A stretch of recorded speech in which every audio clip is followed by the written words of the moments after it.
The Velrath Dominion had conquered 217 worlds. Their empire stretched across 3 spiral arms of the galaxy.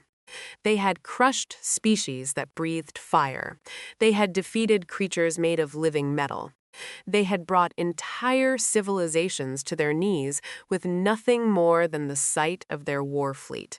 High Commander Sirak stood on the bridge of his flagship, the Eternal Silence, and watched the blue planet grow larger on the viewing screen. Earth. Such a small world. Such a young species, this would be easy. "Show me the reports again," he said to his intelligence officer. The officer, a thin Velrath named Torek, pulled up the data they had collected over 30 years of observation. Images of human cities appeared on the screen. Images of human weapons. Images of human wars. "They fight each other constantly," Torek explained. "They divide themselves by the color of their skin, by invisible lines on their maps, by which invisible gods they pray to. They have nuclear weapons, but they use them on their own kind. They poison their own air and water. They are, by every measure, a primitive and self-destructive species," Sirak nodded slowly. He had seen this pattern before. Young species often destroyed themselves before they could reach the stars. The Velrath were simply speeding up the process. "Their weapons?" he asked. "Projectile-based mostly. Chemical explosives. Some energy weapons in early development, but nothing that can touch our shields. Their fastest ships cannot even leave their own solar system. They have no planetary defense grid, no orbital stations with weapons. They are completely unprepared." "How long until complete subjugation?" Torek checked his calculations. 6 rotations, High Commander. Perhaps 5 if they surrender quickly. Sirak allowed himself a small smile. 6 rotations. He had spent longer waiting for his morning meal. This conquest would add another world to the Dominion's collection, another species to serve as workers and soldiers. The Council would be pleased. "Begin the approach," he ordered, "all 400 ships in standard formation. Let them see what comes for them." The fleet moved as one. Emerging from the dark side of Earth's moon like a swarm of metal insects, they blocked out the stars. They filled the sky above every major city on the planet. On Earth below, billions of humans looked up and saw death hanging above them. Air raid sirens began to wail in every language. News channels switched to emergency broadcasts. People ran through the streets screaming, crying, praying. Sirak watched it all on his screens and felt nothing but satisfaction. This was always his favorite part. The moment when a species realized how small they truly were. "Open a channel," he commanded. "All frequencies." The communication officer nodded and activated the broadcast system. Sirak's voice would now reach every radio, every television, every phone on the planet below. "People of Earth," he began, using the standard subjugation speech that had worked on so many worlds before. "I am High Commander Sirak of the Velrath Dominion. Your world now belongs to us. Your weapons cannot harm us. Your armies cannot stop us. You have 1 hour to surrender your governments and your military forces. If you comply, many of you will be allowed to live. If you resist, we will burn your cities to ash and take what we want anyway. The choice is yours, He cut the transmission and leaned back in his command chair. Now came the waiting. On other worlds, the surrender offers usually arrived within minutes. Leaders begged for mercy. Generals offered their own people as slaves in exchange for their own lives. It was always the same. But the minutes passed and no surrender came. Sirak frowned. "Are our communications working?" "Yes, High Commander. They received the message. All of their broadcast channels have gone silent." Silent snorts. "Yes." Every station on the planet stopped transmitting at the same moment, 90 seconds ago. That was strange. Sirak had never seen a species respond to invasion with silence. Usually, there was panic, chaos, conflicting messages from different governments. But this was something else. This was coordination. Then a single transmission cut through the silence. It came from somewhere in the mountain range the humans called the Rockies. The voice was calm, steady, and spoke in perfect Velrath. "You have made a mistake. Sirach laughed. He could not help it.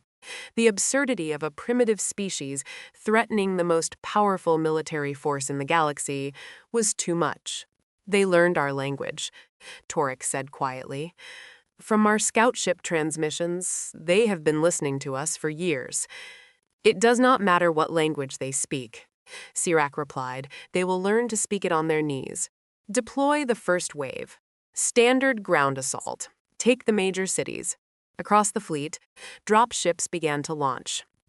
Thousands of them carrying millions of Velrath soldiers. They fell toward Earth like burning rain, aimed at New York, Beijing, Moscow, London, Tokyo, and 100 other cities. Sirach watched them descend and felt completely confident. He had done this many times. He knew exactly how it would go. The humans would fight at first, as all species did. They would realize they could not win. They would break. They would surrender, and then the Velrath would own another world. He did not know that in bunkers deep beneath the earth, human generals were not preparing to surrender. They were preparing something else entirely. He did not know that human scientists had spent 30 years studying the Velrath scout ships, learning their technology, finding their weaknesses. He did not know that human leaders had set aside their differences the moment the fleet appeared. Old enemies shook hands. Ancient grudges were forgotten. For the first time in human history, every nation on Earth agreed on exactly one thing. They would not kneel. Sirach stared at the blue planet below and saw a prize waiting to be claimed. He did not see the trap that was about to close around him. He did not understand what humanity really was, but he would learn. They all would. The first reports from the ground confused the Velrath commanders. Ground Commander Veth stood in his mobile command center outside what had been New York City and read the messages 3 times before he believed them. "What do you mean they are advancing?" he demanded. "They are pushing forward, Commander," his lieutenant replied. "Our eastern units have taken heavy casualties.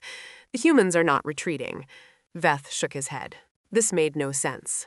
The Velrath had superior weapons, superior armor, superior numbers. Any logical species would fall back, regroup, and eventually surrender. But the humans were attacking. He pulled up the battle footage on his screen and watched in disbelief. Human soldiers charged across open ground toward Velrath positions. Many of them fell. Most of them fell, but the ones who survived kept coming. They did not slow down. They did not hesitate.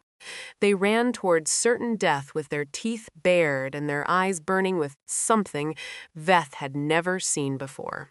One human pilot flew his damaged aircraft directly into a Velrath walker. The explosion killed the pilot instantly, but it also destroyed the walker and the 50 soldiers inside it. Another human, a young male with blood running down his face, strapped explosives to his chest and ran into a Velrath battalion. He was laughing as he pressed the trigger. Laughing? Veth felt something cold move through his chest. He had fought many species across many worlds. He had seen bravery and he had seen fear. But he had never seen anything like this. These humans were not just willing to die. They seemed almost eager for it, as long as they could take Velrath with them. "Commander," another officer rushed into the tent. "We have a problem in the civilian zones." "What kind of problem?" "The civilians are fighting." Veth stared at him. "Civilians do not fight. Civilians flee or surrender." "Not these civilians." The officer showed him footage from a residential area. An old human female, her hair white with age, fired a primitive projectile weapon from an upper window. She killed 2 Velrath soldiers before they located her and destroyed the building. In another clip, human children led a Velrath patrol into a narrow street, then disappeared through holes in the walls, while hidden humans collapsed the buildings on top of the soldiers. A farmer in the European region called Ukraine had destroyed an entire landing craft. He had mixed chemicals from his farm with stolen fuel, created a massive explosion, and killed everyone aboard. The farmer died in the blast, but witnesses said he was smiling. Veth contacted the other ground commanders. The reports were the same everywhere. In Beijing, elderly humans blocked the streets with their bodies, while younger ones moved weapons through underground tunnels. In Moscow, factory workers converted their machines to produce ammunition and worked through the night while bombs fell around them. In Tokyo, office workers built traps and ambushes using nothing but furniture and kitchen knives. The Velrath were winning the battles, technically. They had better technology. They had more soldiers. They controlled more territory with each passing hour, but they were paying a price they had never paid before. For every city they captured, they lost thousands of soldiers. For every human they killed, 10 more seemed to appear, and the humans were learning. On the third day, a Velrath soldier was killed by a weapon that burned through his armor like paper. The weapon had been assembled from pieces of crashed Velrath equipment, rebuilt by human hands in a basement workshop. On the fifth day, humans found a way to jam Velrath communications in 3 different regions. On the 7th day, a human sniper killed a Velrath commander from 2 kilometers away, using a modified rifle that should not have been able to fire that far. Veth requested a meeting with High Commander Sirac. "The initial estimates were wrong," he reported. "These humans adapt faster than any species we have ever encountered. Every tactic we use against them, they find a counter within days. Every weapon we deploy, they find a weakness within a week." Sirac frowned at the reports. "They are primitives. How is this possible?" "I do not know, High Commander, but I am beginning to believe we misunderstood something fundamental about them." "Explain." Veth chose his words carefully. "We observed them fighting each other for decades. We thought this was a sign of weakness. A sign of a species that could not unify, could not cooperate, could not pose a threat." He paused. "I think we were wrong. I think their constant fighting did not make them weak. I think it made them strong." Sirac said nothing, so Veth continued. "Every generation of humans has known war. Their entire history is written in blood. They have fought over land, over resources, over ideas. They have invented new ways to kill each other for thousands of years. War is not strange to them. It is familiar. It is comfortable. No species is comfortable with war. This one is." Veth pulled up more footage. A human soldier, badly wounded, dragged himself across the ground to recover his fallen weapon. A human doctor operated on injured fighters while bombs exploded outside her window. Human children carried messages through war zones, slipping past Velrath patrols like soasts. "They do not see death the way other species do," Veth said. "They do not fear it the way they should. They have a word in their languages, many words actually, for dying in battle. They treat it as something noble, something to be desired." Sirac studied the footage in silence. His confidence, so unshakable at the start of the invasion, was beginning to crack. "How long until victory?" he finally asked. Veth could not meet his eyes. "I do not know, High Commander. Every day we fight them. They grow stronger. Every loss they suffer makes them angrier. I have never seen anything like it." He did not say what he was thinking. He was beginning to wonder if victory was possible at all. 3 months into the invasion, the Velrath controlled only a small portion of Earth. Their maps showed territory in red, and each day the red areas grew smaller. High Commander Sirac stood on his bridge and watched the reports come in, each one worse than the last. The humans had broken through Velrath shield technology. A team of scientists working in an underground bunker in Switzerland had spent weeks studying captured equipment. They found the frequency patterns that powered the shields. They built devices to disrupt them. Within a month, Velrath soldiers, who had once walked through human bullets like rain, were dying in the streets. Captured plasma weapons appeared in resistance hands across the planet. The humans could not build them yet, but they could use them. They could modify them. A Velrath plasma rifle in human hands became something different, something more dangerous. Human engineers added scopes for greater accuracy. They built cooling systems that allowed for faster firing. They created ammunition that the Velrath had never imagined. In Seoul, a 17-year-old human built a device that could disable Velrath electronics. She posted the plans on the internet. Within 3 days, humans on every continent were building copies. Velrath vehicles stopped working. Velrath communications went dark. Velrath soldiers found themselves alone, cut off from their commanders, surrounded by enemies they could not see. Sirach ordered his intelligence chief to bring him the psychological profiles of the human species. He read them again, searching for something he had missed. "They should have broken by now," he said. Every projection said they would surrender within 6 rotations. It has been 90. His intelligence chief, Torak, stood beside him with his head bowed. "Our projections were based on other species, High Commander. We assumed humans would react as others have reacted, and they have not." No, Torak hesitated before continuing. "There is something else. High Commander, something in the reports from our ground forces that concerns me. Speak. Our soldiers are afraid." Sirach turned to look at him. "Velrath soldiers do not feel fear. They do now." Torak pulled up a series of reports. 37 soldiers have refused to sleep. They say they cannot close their eyes without seeing human faces. 12 commanders have requested transfer away from Earth. 4 soldiers have taken their own lives. Cowards. Perhaps, but their reports all say the same thing. Torak found a specific file and opened it. This is from a captain in the European theater. He writes, "They do not die like other species. They do not scream or beg.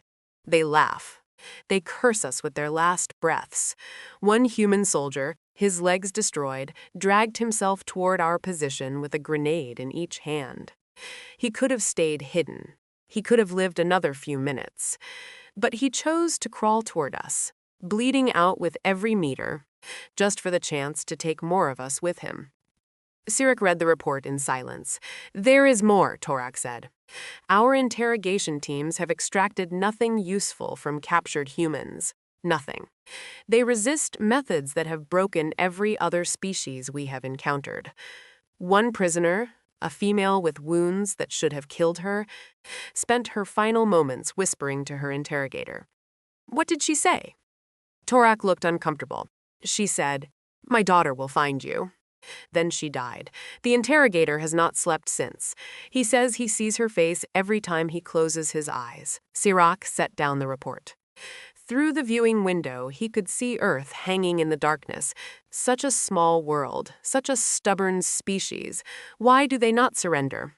He asked, more to himself than to Torak. "We are stronger than them. We have better weapons. We have more soldiers. Every logical calculation says they cannot win. Why do they keep fighting?" Torak had no answer. The truth was something neither of them could understand. Humans did not think in terms of logical calculations. They did not weigh their chances of victory and make rational decisions. They fought because fighting was what humans did. They had fought ice ages that lasted centuries. They had fought plagues that killed millions. They had fought famines, floods, fires, and each other. Their entire existence was one long battle for survival, and they had never lost, not completely, not finally. Every time history knocked them down, they got back up. Every disaster that should have destroyed them only made them stronger. They carried within them the genetic memory of ancestors who had survived everything the universe could throw at them. The Velrath had conquered species that were stronger than humans. They had defeated civilizations that were smarter, more advanced, more unified. But they had never faced a species that simply refused to quit. They had never met a species that treated survival as a personal insult to anyone who tried to kill them. Sirach looked at his maps and saw his forces shrinking. He looked at his casualty reports and saw numbers that would have been unthinkable 3 months ago. He looked at the planet below and finally began to understand. They had not invaded a primitive world. They had kicked a hornet nest, and now the hornets were coming for them. "Send a message to the Dominion Council," he said quietly. "Tell them we require reinforcements. Tell them we underestimated the enemy. Tell them He paused, searching for words that would not sound like failure. Tell them this species is unlike anything we have ever encountered. Torek bowed and left to send the message. Sirac remained on the bridge, staring at the blue planet that was slowly teaching him what fear felt like. 6 months after the invasion began, the war changed completely. The Velrath were no longer the hunters. They were the prey. It started with small attacks. Human teams, trained in captured Velrath technology, found ways to board the ships in orbit. They used stolen shuttles. They built crude rockets from scrap metal and hope. They launched themselves into space in vehicles that should not have survived the journey, and somehow they survived anyway. The first successful boarding happened on a supply ship near the moon. 12 humans in mismatched armor cut through the hull and fought their way to the engine room. They died there, all 12 of them, but not before planting explosives that destroyed the ship and its cargo of weapons meant for the ground forces. More attacks followed. Every week another ship was hit. Sometimes the humans failed and died in the cold of space. Sometimes they succeeded and died in fire. Either way, they kept coming. On Earth's surface, the humans launched a coordinated assault that shocked the Velrath command. 3 major cities were recaptured in a single night. Moscow, Jakarta, and Buenos Aires all fell to human forces within hours of each other. The attacks were planned, precise, and perfectly timed. Different groups on different continents struck at the exact same moment. Sirac demanded to know how this was possible. His officers had no answer. Human communication should have been impossible to coordinate. Velrath jammers blocked most of their signals, yet somehow they managed it. The answer came from a captured human-computer specialist. She explained, just before she died from her wounds, that humans had built a new communication network. It ran through old cables buried underground. It bounced signals off satellites the Velrath had not thought to destroy. It used codes based on ancient human languages that no Velrath could translate. "You cannot stop us from talking to each other," she said. "We have been doing it for 10,000 years. We will find a way." The skies above Earth became dangerous for Velrath ships. Human engineers had built drones from pieces of crashed Velrath vehicles. The drones were simple, cheap, and deadly. They carried explosives and flew themselves into the engines of Velrath cruisers. The pilots who guided them knew they were flying one-way missions. Volunteers lined up around the block. Sirac lost his second in command when a human drone breached the bridge shields of his cruiser. The explosion killed everyone aboard. There was no warning. There was no chance to fight back. One moment, the ship was whole, and the next, it was burning wreckage falling toward Earth. In the ruins of London, a Velrath patrol stumbled into an ambush that killed all 50 soldiers. The only survivor was found 3 days later, wandering through the destroyed streets, repeating the same words over and over. "They came out of the walls. They came out of the walls." Sirac requested a private channel to the Dominion Council. He stood alone in his quarters and delivered his report. "The situation has changed," he said. "We are no longer advancing. We are barely holding our current positions. Human forces attack us constantly, day and night, without rest. They use weapons we have never seen before. They employ tactics that should not work against our superior technology." The council leader's image flickered on the screen. "Explain how a primitive species has resisted our forces for 6 months." Sirac had spent long nights thinking about this question. He finally had an answer, though he knew the council would not want to hear it. "We made a fundamental error in our assessment," he said. "We saw humans fighting each other and concluded they were weak. We were wrong. Their constant conflict did not weaken them.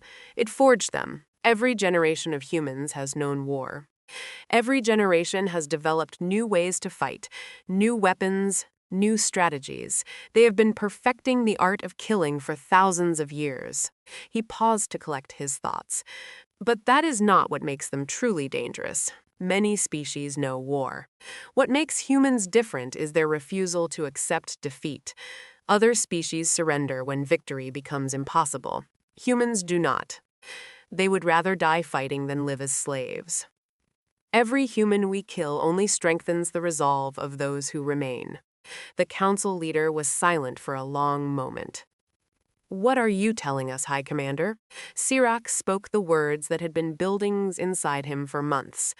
I am telling you that we cannot win this war, not through force. The more we hurt them, the harder they fight. The more we destroy, the angrier they become. They have a fire inside them that our weapons cannot extinguish.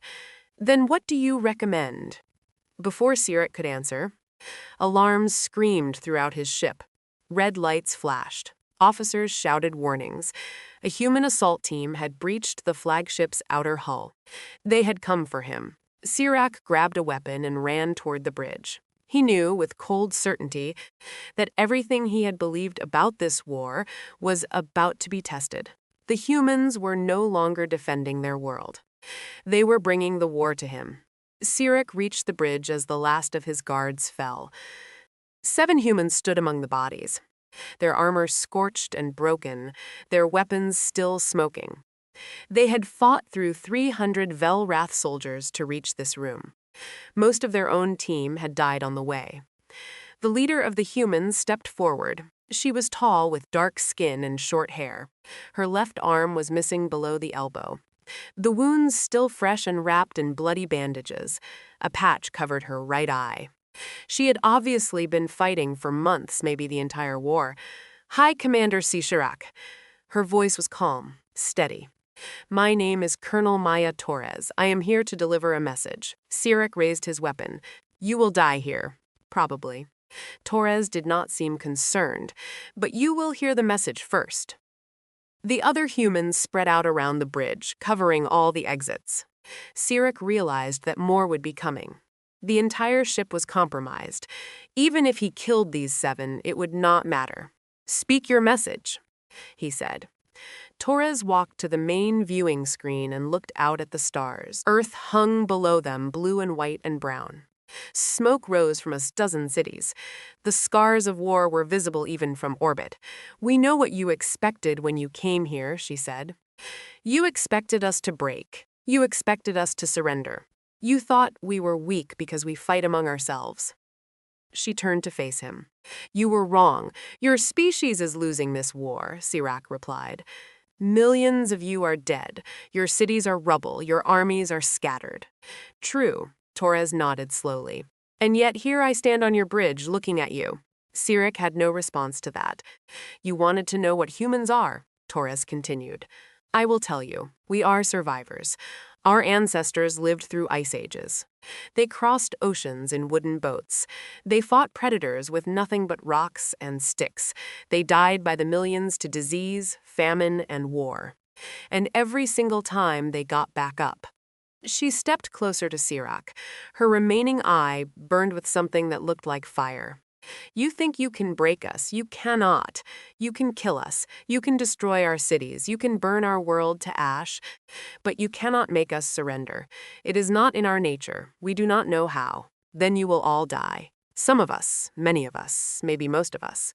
Torres smiled, and there was no warmth in it. But not all. There will always be survivors. There will always be humans who remember what you did here. And when we rebuild, when we reach the stars, we will find you. We will find the Dominion, and we will teach you what your invasion taught us. What is that? That we are not alone in the universe.